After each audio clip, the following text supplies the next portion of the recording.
Here's a speech given by the Lubavitcher Rebbe in 1967.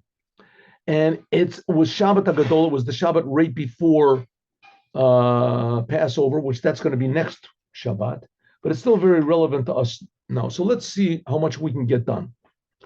Heintige Shabbos, this Shabbat, the Allah Shabbos is like all of the Shabbats of the year, is verbunden, is connected with the Geviser Parsha, is connected with a certain Torah portion. Kabbalah Kedushas Morichami, the previous Lubavitcher Rebbe, flecht zich. Where is this? Let me get my pointer. Wait, 1 second, 1 minute. I didn't want to do that. Oh, Baruch Hashem, good. Okay. 1 minute. I want to get the pointer. That's all I want to do. Oh. So it says he used to mishtamet sein tzav dermonen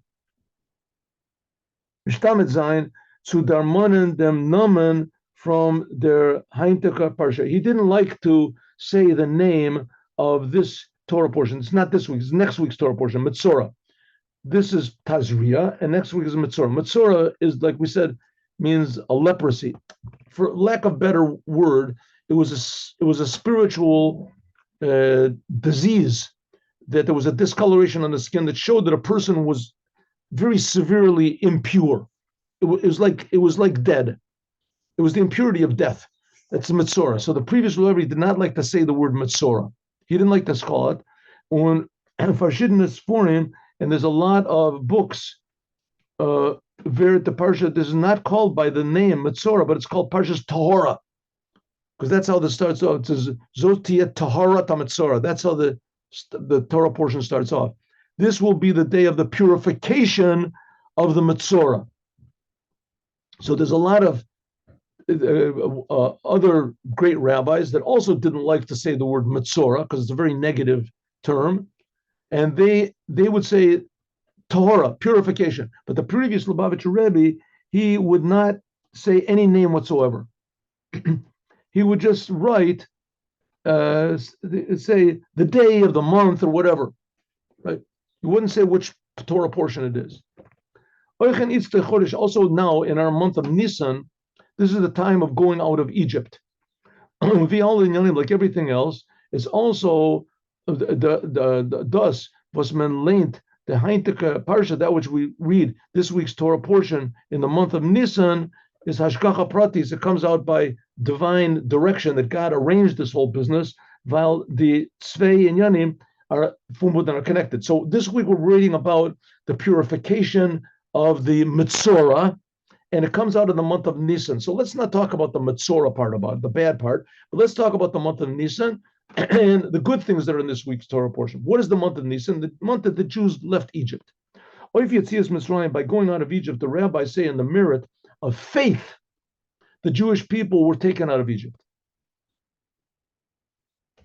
Faith. Now, what is faith? Faith means that you don't know what's going to be, but you have faith that it's going to be good.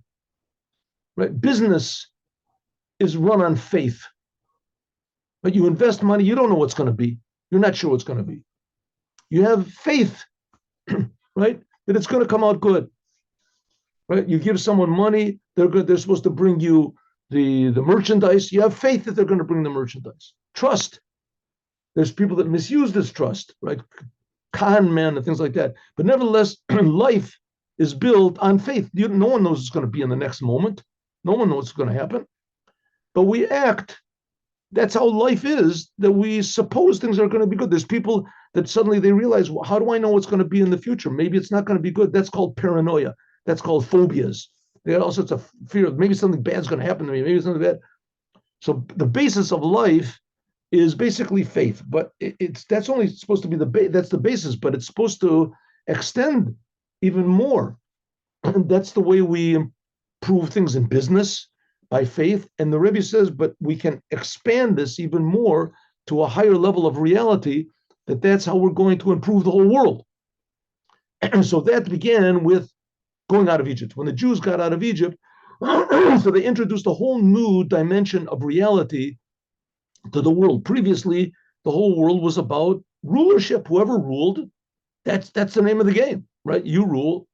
That's the highest thing you can have, right? You rule. And the Jews got out of Egypt. They got this whole idea, no, we're going to make the Creator is going to rule. He's going to rule us also. We're going to show the whole world to be like the Jews, servants. The whole world is going to be servants.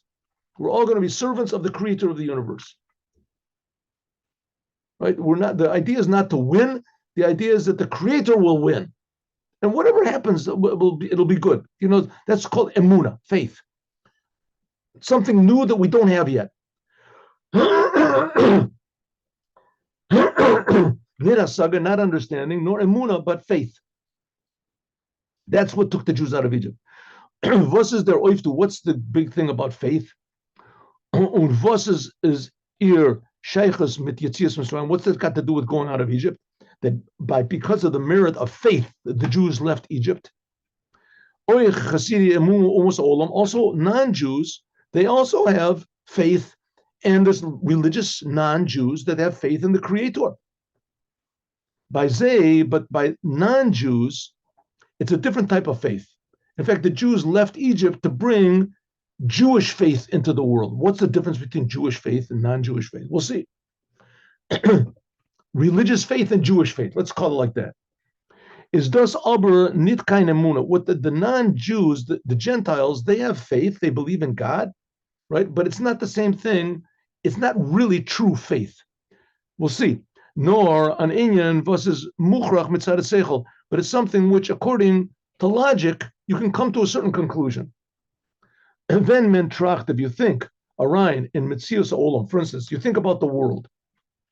Is mitzad dem klal, is that is ein davar oseh atzmo, nothing creates itself. Is kumt men su hachara, you can come to the realization as is da der was hat sich beschaffen. It could be that there's something that created the world. Und führt mit ihm ihr on, and conducts the world, right? But well, how do you know if you're going to have a lucky day or not? So you get a rabbit's foot, you get a 4-leaf clover, you get something that'll help you. That's faith, right? You believe that this thing is going to work because, like I said before, you don't know what's going to be. The same thing is, how did the world get here? How did it get here? So you can say, well, it was a big bang. Who made the big bang? Well, it was the quark energy. Who makes the energy? Who made being? Who made existence? So there's God made it. So that's like a little bit logical, a little bit logical. You can, the scientists also, they don't know what brought the world to be in existence. Where does existence come from? So they just say it always was here. That's what they believe. That's their belief. But they don't like belief, right? They say belief is not a good thing, but their whole science is based on belief, right? That they believe that this is that the laws that they see of nature are going to continue. That's what they believe. They believe in. You can also believe that there's God. Says the Rebbe, neither one of them is true faith. It's not true faith. Why? Because as be'etzem legt sich by zei elokus, because godliness is basically not comprehensible as nor the metzius from vil, but the world brings a person to think that, listen, there must be a God. There must be some sort of powers that create and direct the world. Is zer hoda, right? So the people look in astrology, what the astrology of the paper today is a good day to do things, because people want to know what's going to be. So therefore, their arousal is oich nor oivifil velt is the machriach. Therefore, they believe in God as much as the world demands. That's one type of belief in God. And there's also people that are atheists, and they're what they call themselves existentialists, whatever it is. And that's also a way to live life, right? But by these people, they feel uneasy believing in life like that. And so they believe that there's a God. But both of them are a little bit connected to logic. This believing in God is also as logical as not believing. Thus, this means, oivifil elokus, how much God is relevant to the world, and in nature, so he's a little bit higher than the world, and nature, zayin and zayin nit mode, but that which is totally above creation, above the world, That they don't agree with. That they don't agree with. That's what the world, all religions believe in. All religions believe there's power. There's some sort of a power, like Hinduism and all these religions. Basically, there's a power, a supreme power that's there that creates the world, maybe directs the world. Oh, but the Amunah, but the faith for the Jews, it doesn't come from the world. Eden, Zion, and Be'etzem, Jews essentially are connected with God. B'meila liegt sich by ze up, Gedlichkeit. Therefore, by a Jew, it's an obvious thing that there's God. Punkt exactly. Punkt exactly.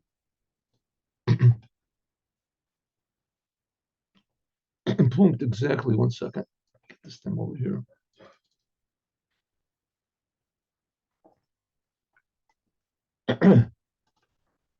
V by almost olam, like by the non-Jews, the Gentiles, is Zerinyan. Their whole thing is the world.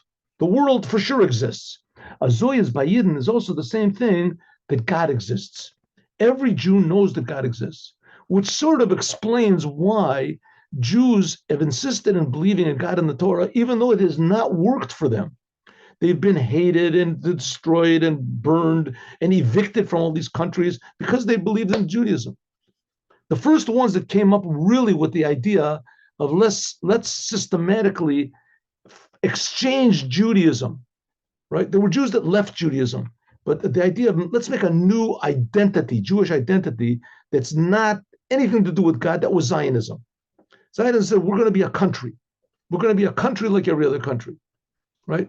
That's a pretty powerful, what do you say, a lure, an option. Forget about God. Forget about this stuff. Jews are like everybody else, but unlike everybody else, right? French people, they have France, and English people, they have England, and we're going to be different from everybody else. We're going to have Israel. But forget about this God stuff and believing in God. Says the Rebbe, it's not going to work because a Jew, in his essence, knows that there's God, and it has nothing to do with the world. Even if the whole world is against us, and we only lose because of this belief in God. We only, that is, say, are tortured and murdered only because of that. Nevertheless, a Jew, what can he do? That's our essence. That's who we are.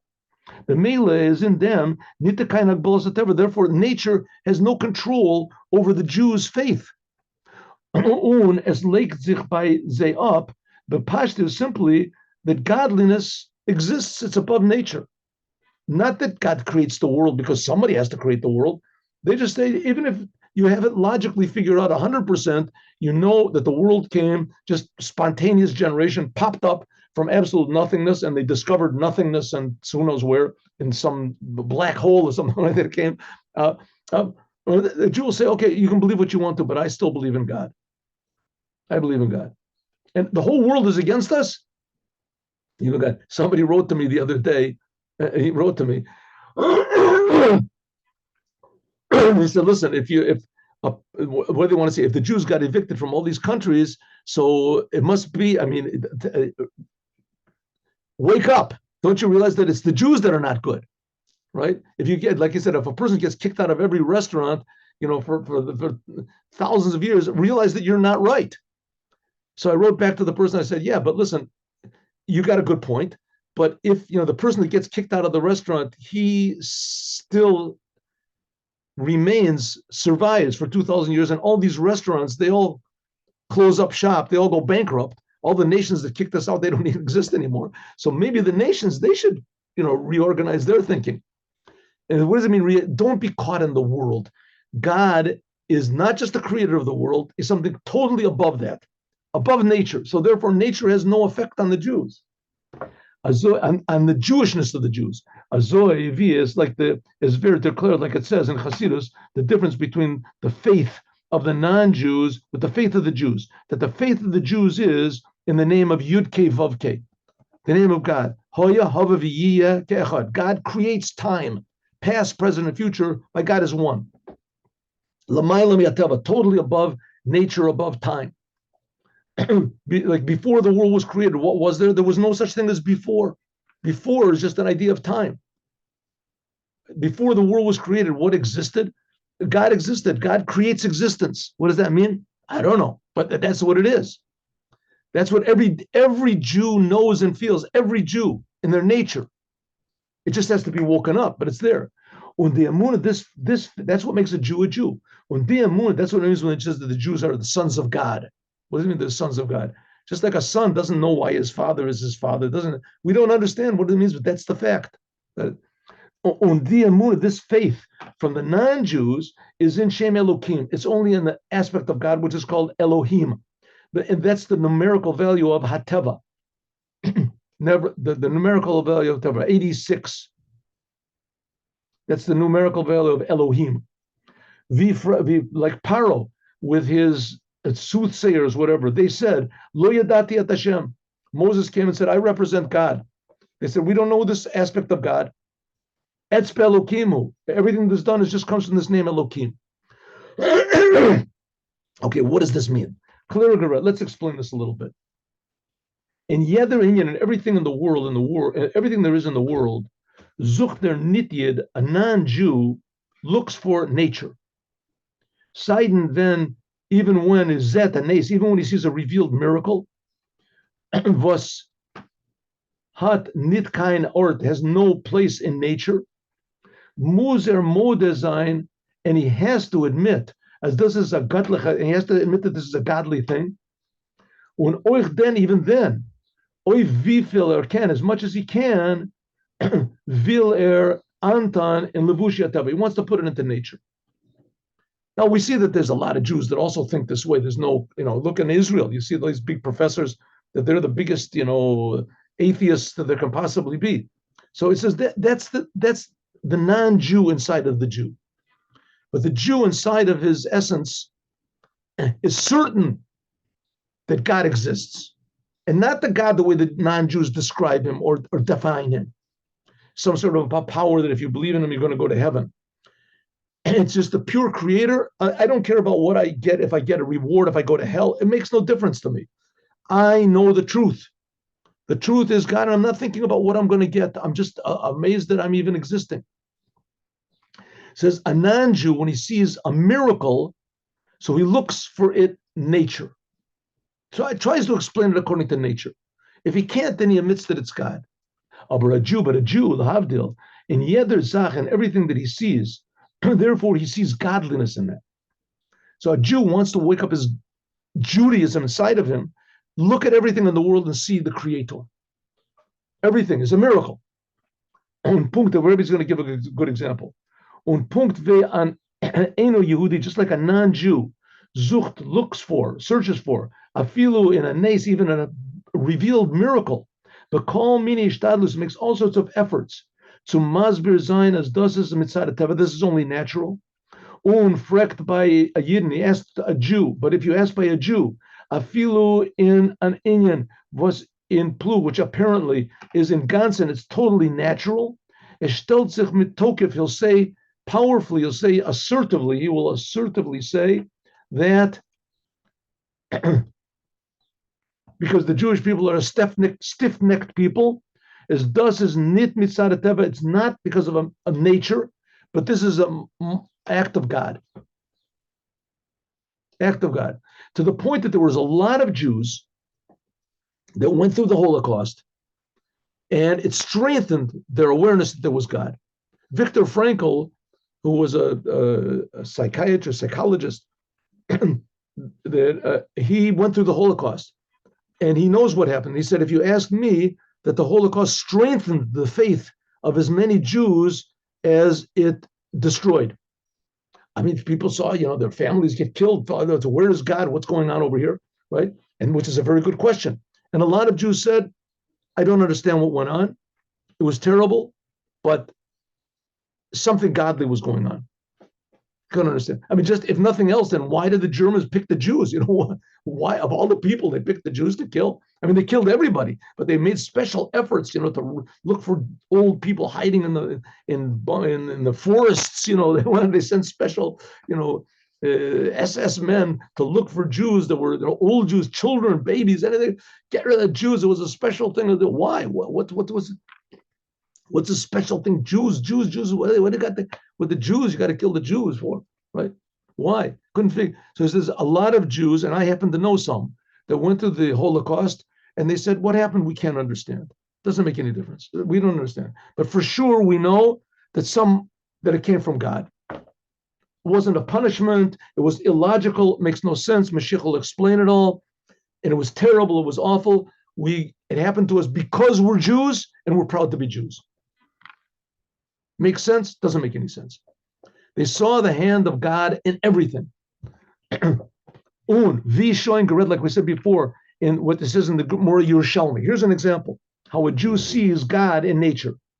It says in the Talmud Yerushalmi, Mamin Chayolim, that a Jew believes in God, a farmer, Jewish farmer, he believes in God and he plants. Before he plants his seed, he plows his field, he believes in God. Chach Olavesim, but everybody knows, that according to nature, if you plant seeds, you put a seed in the ground and it grows up. You don't have to pray to God. Nothing to do with God. You put seeds in the ground, they grow up. Right? Anybody knows that, even if a seed just by accident goes in the ground, it grows up. So why do you have to pray before you? Vet abrayid by a Jew is zich of them nit farlozen. A Jew doesn't rely on that. Er vet nit nemen a krenel. He doesn't take a grain of seed and in a reinlegen and putting it into the ground. And patern azach biyadayim, that he's finished did it with his hands. That's enough. To leave them was mitzad chukiyatava, because nature will take care of it. Chukiyatava, the nature zainen by im nit genug. It's not enough. Far less lech as sulib zay zol patrin azach biyadayim. I don't know what this for lesson. I think you can't rely, I think, on nature enough that you can. What I do is sufficient. Their tam for vos zait. The reason why I plant seeds is val is mamin. I believe in God and I trust Him, and that the plants that I plant will grow up and there'll be fruits. What's the advantage of this? What was the advantage? The advantage is because it's the fact. I mean, how does it happen that things grow from the ground? How does it? It's nature. It's nature. That's just natural, right? Like I wake up in the morning and the sun comes up. That's all nature. Says the Rebbe. The fact of the matter is it's not nature. The fact of the matter is nature itself is a creation. Nature itself is an amazing miracle, and there is God who makes these miracles. And the Jews are trying to, at least that they are certain inside of themselves. And like I say, you see a lot of Jews that aren't. The Rebbe is talking about what every Jew is in essence. In essence, whether he knows it or not, he feels it or not, he denies it, he wasn't educated, doesn't even know he's Jewish. As soon as he finds out that he's Jewish, this little spark comes up, and it might be that it's not logical. But that's the essence of what a Jew is. He feels that everything is being created by God, and everything is being created by God in the most miraculous way, and everything is being created for a purpose. If so, every person you see, you realize that that person is a miracle. Punkt Viennese, just like a miracle, was hat gor nichts kein Ort, which has no place in nature, is the zicher from their Eibishter, we see for clearly it's from God. Was hat gemacht dem shinu yatav, that He made the change in nature. Azoi zayin oich den yanim tivim, also things that are natural. I mean, the Jew can go the opposite way also. Just like a Jew is different from everybody above, he sees in nature above godliness, right? There's things that the whole world can see that it's a miracle, and they admit that it's a miracle. And the Jews can, stiff-necked people, they can take the stiff-neckedness and do the exact opposite. The big example is the 6-Day War. The 6-Day War, the whole entire world said, wow, God exists, God is good. We see that God, and there was the minimum loss of life also in the 6-Day War. Everyone in the world, the worst, the whole United Nations, there's a pack of wolves. They all said, oh, this is amazing, this. And the Israelis stood up and said, it's not a miracle, it's our pilots, and we didn't mean to do it, and it was a big mistake. But that doesn't change the fact that every Jew in his essence knows and sees and feels, and that's what what Moshiach will wake up, sees and feels that everything, nature is a miracle. Oy men will sich naran, if a person wants to fool himself, is a filu by a nace, even a biggest miracle, then also can a person, also a Rhine rain, a person can convince himself as this is nit kein nace, is not a miracle. For instance, listen to this example. A filu the nace from Kriyas Yamsuf, the miracle from the splitting of the sea, was his einer from the Grester Nisim, which is one of the greatest miracles of all time. Bizes Chazal Zak to the rabbis say, as Daruf about that, and their mission kasha. It says it's hard. It was hard for God to do. It was hard for God. They said this is the certain things in the world, like giving to provide the food for everybody, is hard, is as difficult for God to do as splitting the sea. Oichda is given an asinas makom latos. Even this big miracle, a person could make a mistake. So Zog had to say that it's not a miracle. How can you say that the splitting of Yam Suf was not a miracle? I'll show you. It says in the Mechilta, it's a midrash. As b'shas kriyas Yam Suf, when the time that this Yam Suf split, kol hamayim sheba'olam nivka'u. It says that all of the water in the world split.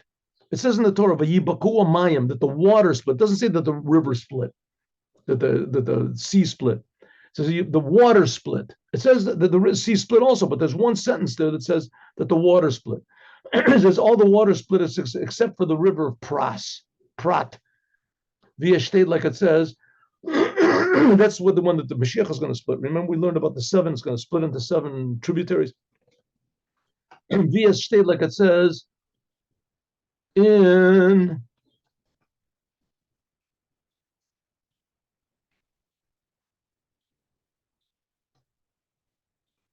yeah, okay, I don't know how, okay, let's go.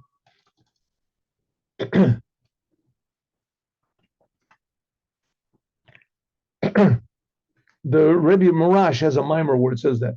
Und das is was state. This is what it says. Tipul alim emos avapachat. It says that in the whole world there fell upon the whole world fear and trepidation. Fear and trepidation. As b'shas the umas, when the nations of the world, when they saw that the Kriyas Yam Suf split, as haben sie sich nach gefragt, they asked of them, Siba, why did this sea split?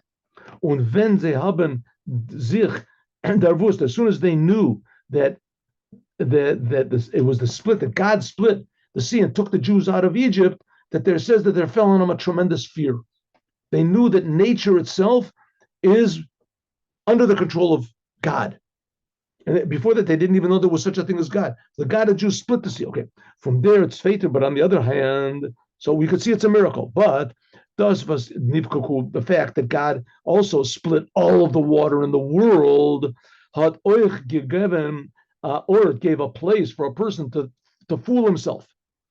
Then, as Volzich Spalten nor the Yam Suf, if it would have been that only the Yam Suf would have split, then Volten alla klar gevost, then everyone would clearly know as thus is a nace, this is a miracle from God for the Jews alone. Vibal, because as Nivko, because God made a miracle, a seemingly unnecessary miracle, that all of the water in the world split, right? A person who was drinking a cup of coffee, all of a sudden it would split into 2, right? As hot as given, let's give a place and logic to make a mistake. As thus is mitzad taluchas ateva. Somehow or other, there was some sort of an electronic storm or something in the world, a magnetic force that caused all the water in the world to split. So it wasn't a miracle. It was nitkai nes. It wasn't a miracle for the Jews. It happened to everyone. In order, why did God do this? So that we should have choice, free choice. Is there oifen hanagam and maila? Is a filu in a nes gadol, even the biggest miracle. And I'm going to tell you a story about this.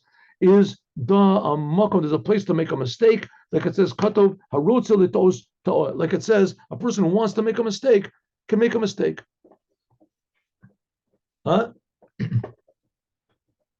This means that's what it means that in the faith, in the merit of faith, the Jews were taken out of Egypt. So in other words, when God split the sea, so he gave everybody the opportunity to say, hey, maybe it wasn't a miracle, maybe it was by nature. says that's in order to give the non-Jews or the non-Jew inside of each and every Jew, because every Jew is a whole world, to say it wasn't a miracle, it was some sort of an aberration of nature. Happens, right? Things happen like that. But by the Jews, they saw that it was a miracle. It says the Rebbe even more. The essence of what a Jew is that he lives his whole life as faith in God.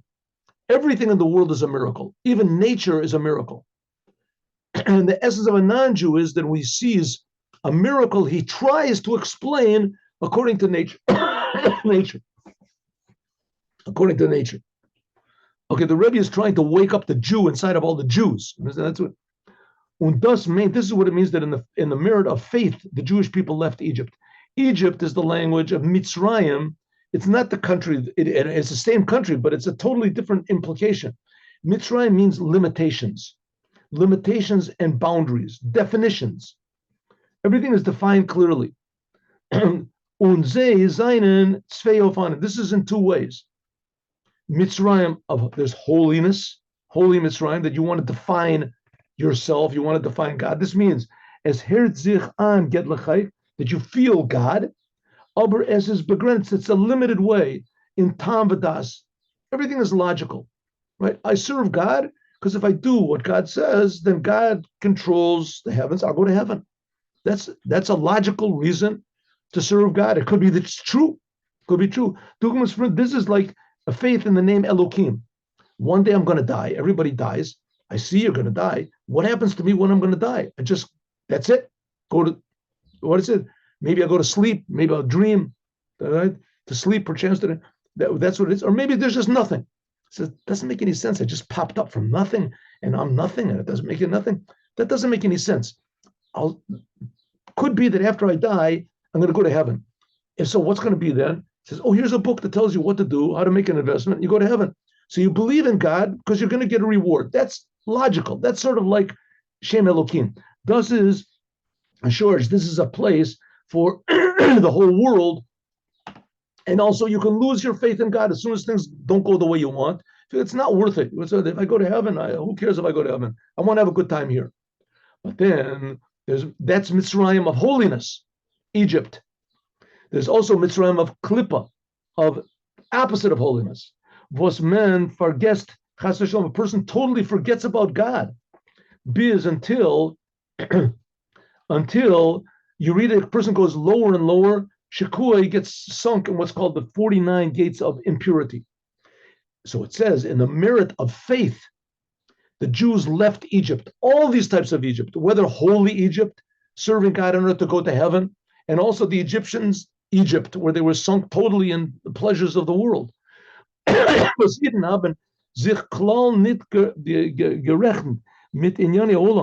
the Jews totally didn't pay any attention to anything in the world or nature. As nit nor not only is in inyanim ruchnim spiritual things, nor oich in inyanim gashmi, even in physical things. In welche Yidden seinen lechora gleich zu olam, that the Jews were exactly similar to non-Jews. They have a body, they have desires, they have eat. Nevertheless, also there, the Jewish people were special and different. So the main thing of going out of Egypt was not so much what God did to us, but how we interpreted it. If we interpreted the miracles like splitting of the sea according to logic, then we didn't go out of Egypt. It didn't go out of Egypt. Then we're just like the non-Jews. Going out of Egypt means that we brought a new type of faith into the world, a connection to God without any connection whatsoever to what the results are. Hat as gebracht, this brought the revelation from the name of Yud Kei Vav Kei, which is above nature. So therefore, that's what going out of Egypt is. Unit nor, not only going out of Egypt, bad Egypt, but also going out of Egypt, even the holy Egypt, where you do things, Torah and commandments, but you do it for yourself. This is also talking about our Torah portion, which is the idea of Negoim, which the Rambam writes, and I think that we're going to stop over here. This is where we're going to stop. We're going to stop because it continues on. It's not really that much, but it's sufficient that we can stop. We got our point. Going out of Egypt because of faith. And faith, a new type of faith brought into the world, a connection, a total connection to that God is creating everything in the world, and everything is a miracle, and He just wants us to connect to that. What are we going to get out of it? The truth. Should we continue? Just give me 1 second. 1 second. Let me just remind myself how much we have to go over here. 1 minute. Next page. Oh, very little. So we'll do the previous page. Here we go. This is the connection. This is also hinted at in our week's Torah portion, which is talking about the tzorat, the Negoim, like the Rambam writes, by the Negoim, by this thing of tzorat, or we want to call it spiritual leprosy. Nigi beganim, it was even in the garments, it was even in the houses. It happened. So obviously it wasn't leprosy. the discoloration of the house, the discoloration of the garments. This is nothing to do with nature or the world, nor also peled is a sign and a miracle to the Jewish people in order and to warn them that they shouldn't speak lashon hora. They shouldn't say negative things about people. You have to watch. Your mouth is very important. The whole essence of the world is created from God's mouth. The Torah is speaking the words of speaking. You have to use your mouth only for godly things. When is Mavar explains how the order of things goes. And that's what the Rambam does. As he says, first of all, the first step is that if a person speaks negative things about others, as his house gets affected. If he doesn't change himself, then afterwards, it comes then all of the vessels in his house get. And then after that comes to his garments. And if he doesn't change his ways, then it comes to his body. Just like it is the inyan of Negoim, men, Gezen, we saw clearly that this is not a natural thing, but it comes from above. Similarly, also the Jewish people believed that everything that there is in the world, it comes from God, and everything is being directed by God. On punkt, just like the Negoim, just like this tzorat is in everything, there is an intention and a special reason why. Why is there discoloration in my house? I should take it to mind. I have to change myself. Just like the tzorat is sending us a message that we should improve ourselves, like namely to keep away from sin, etc. That really it's a good thing. God is showing us that He cares about us. But it's just a concealed good that God is sending us. Biz oich, until it is a tov, until finally it will be a good that will be revealed.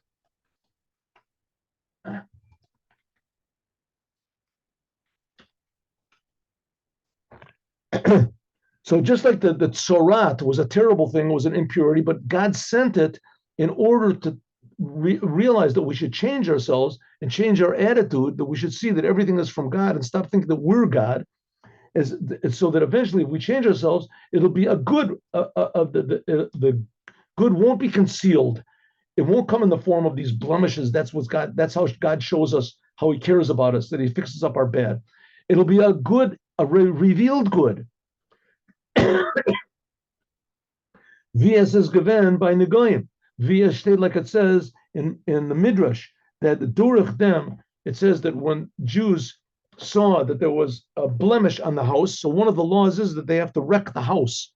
If the blemish remains there, shows that the house is impure, they would wreck the house and they would find that Madmonios Shelzov, they would find that the previous dwellers there, the original dwellers, the nations that the Jews evicted that were living there before the Jews got there, right after the Jews left Egypt, and that they hid their gold and their silver, gold and silver, which the Canaanim they hid over there. Okay, so what's the Rebbe saying? Everything in the world is coming to tell us to improve ourselves. Everything in the world is coming to tell us that there's a hidden treasure inside of every detail of the world. And we just have to have faith, rely on the creator of the universe, do what the creator of the universe wants in business and family, with our money, with our possessions, with our being, with other people. And when we do that, then we'll see that all the bad things that happen in the world were just signs from God that we should improve our ways. And we'll find inside of that hidden tremendous treasures. That's the idea of going out of Egypt, and why the Jewish people left Egypt, says with tremendous riches. And now the Yom Yom.